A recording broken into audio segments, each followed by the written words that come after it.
दोस्तों नमस्कार, आदाब। मैं आपका दोस्त तकमील अहमद आपका बद इन टांडा यूट्यूब चैनल में आपका स्वागत करता हूं।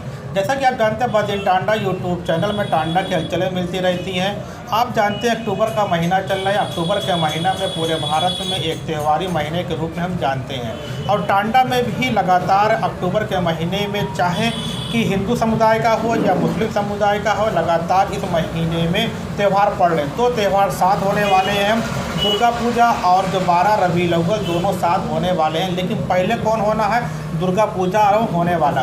तो इसी के संदर्भ में हम बात करने चल रहे हैं श्री केंद्रीय दुर्गा पूजा महासमिति टांडा के महामंत्री जनाब दिनेश मौर्य जी से। इनसे हम बात करेंगे कि थोड़ा हम यहाँ पे जानना ये चाहेंगे, आप लोग भी जानना ये चाहेंगे कि टांडा में दुर्गा पूजा का इतिहास क्या रहा है। तो इस शुरू करने से पहले मैं आपसे उम्मीद करता हूँ, अगर अभी तक हमारे चैनल को सब्सक्राइब नहीं किया है तो प्लीज़ आप लोग सब्सक्राइब कर दें। तो सर, हमारी टीम आपका बद इन टांडा यूट्यूब चैनल में आपका स्वागत करती है। बहुत बहुत धन्यवाद सर तकमील भाई और आपके यूट्यूब चैनल को। तो सर अब हम आपकी हार्दिक बधाई। हम आपसे ये बात करना चाहते हैं, जानना चाहते हैं, टांडा में दुर्गा ये त्यौहार है, कब से मनाना शुरू हुआ और कब से ये यहाँ पे की मूर्तियाँ स्थापित होना शुरू हुई? सबसे पहले तो मैं आपके दर्शकों को नवरात्र की हार्दिक बधाई दूंगा और हमारे टांडा वासियों को नवरात्र की हार्दिक बधाई। और तकमील जी, मैं आपको बताना चाहूँगा कि हमारे यहाँ दुर्गा पूजा का जो इतिहास रहा है वो 1981, हमारे यहाँ 1981 से प्रतिमाओं का जो यहाँ पे पूजा और आरंभ हुआ टांडा नगर में, वो 1981 से। सबसे पहले टांडा में कहाँ स्थापित की गई? हाँ, लगभग 43 वर्ष हम लोगों को इस आयोजन को देखते हुए, हमारे और लोगों को, हम लोग तो खैर यहाँ 10 सालों से हम लोगों ने इस महासमिति के दायित्व को संभाला। बाकी आगे 43 वर्षों से लगभग हमारा ये आयोजन चल रहा है। तो सबसे पहले टांडा के किस क्षेत्र में कि दुर्गा मतलब कि स्थापित की गई मूर्तियाँ? सबसे पहली प्रतिमा हमारी जो है वो चिंतौरा चौराहा, वो चिंतौरा चौराहे पर हमारी सबसे पहली प्रतिमा स्थापित थी।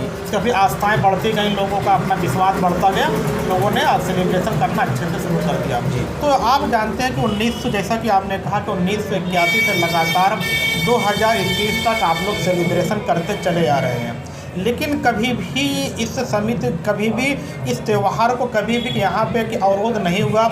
यहाँ तक वह लगातार बढ़ता ही गया, कभी घटा कभी बढ़ा। इस तरीके से अपने एक समाज में एक लोगों का आस्थाएं बढ़ती गई। आपने सेलिब्रेशन की बनाते भी रहे थे, लेकिन 2019 के लास्ट में 2020 में जब कि चाइना से कोरोना शुरू होता है तो भी पूरे विश्व में पहुंचता है। उसी को लेकर हमारे देश में भी कोविड-19 प्रोटोकॉल की शुरुआत होती है। तो जैसा कि 2020 में कोविड-19 प्रोटोकॉल की वजह से आपने उसको नहीं उठाया था, तो 2021 में दुर्गा मतलब कि यहाँ पे इस बार अपने जुलूस को आप किस तरीके से आगे बढ़ाएंगे?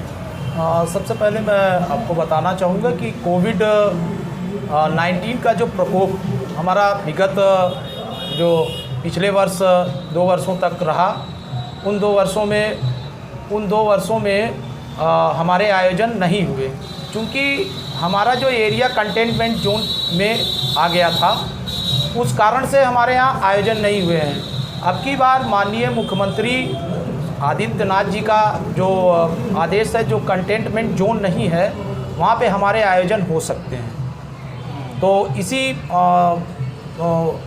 इसी तरीके से हम लोगों ने अपने आयोजन को अपने टांडा में मनाने का जो अब की बार प्रयास किया है, और जो गाइडलाइन कोविड-19 की जो गाइडलाइन आई है उसके अंतर्गत हम लोग अब की बार अपने इस आयोजन को मनाएंगे। तो आपके जुलूस को निकालने के लिए टांडा प्रशासन ने आपको कोई गाइडलाइन दी है? जी, हमें जो गाइडलाइन प्राप्त हुई है कोविड-19 को देखते हुए कि आप सोशल डिस्टेंसिंग का पालन करें, बहुत भीड़ भाड़ से बचें, और मास्क है, सैनिटाइज़र है, इन सब चीज़ों का प्रयोग करते हुए अपने आयोजन को करें और कहीं भी किसी प्रकार की बाधा ना उत्पन्न। जैसे जब का मूर्तियाँ आती हैं तो मूर्तियों के साथ डीजे भी आते हैं, क्या कि प्रशासन ने कुछ उसकी संख्या बताई है? संख्या का कोई निर्धारण नहीं है।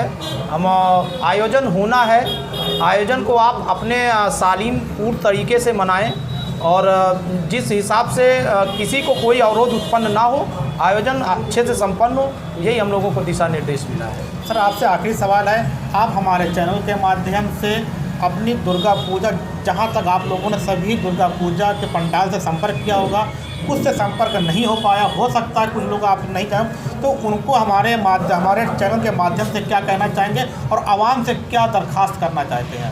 सबसे पहले तो मैं आपके इस चैनल के माध्यम से आपके चैनल के सभी लोगों को नवरात्र की फिर से एक बार पुनः बधाई दूंगा। आप अपने इस आयोजन को बहुत ही शांतिपूर्ण तरीके से मनाएं, किसी भी तरीके का कहीं भी व्यवधान न उत्पन्न हो, क्योंकि हमारी आस्था हर किसी को खुशी प्रदान करना होता है। इस तरीके से इस आयोजन को मनाएं और कोविड-19 के जो अभी प्रकोप ख़त्म नहीं हुए हैं, उनके अनुरूप सैनिटाइज़र, मास्क और सोशल डिस्टेंसिंग का पालन करते हुए आप सभी लोग इस आयोजन को मनाएं।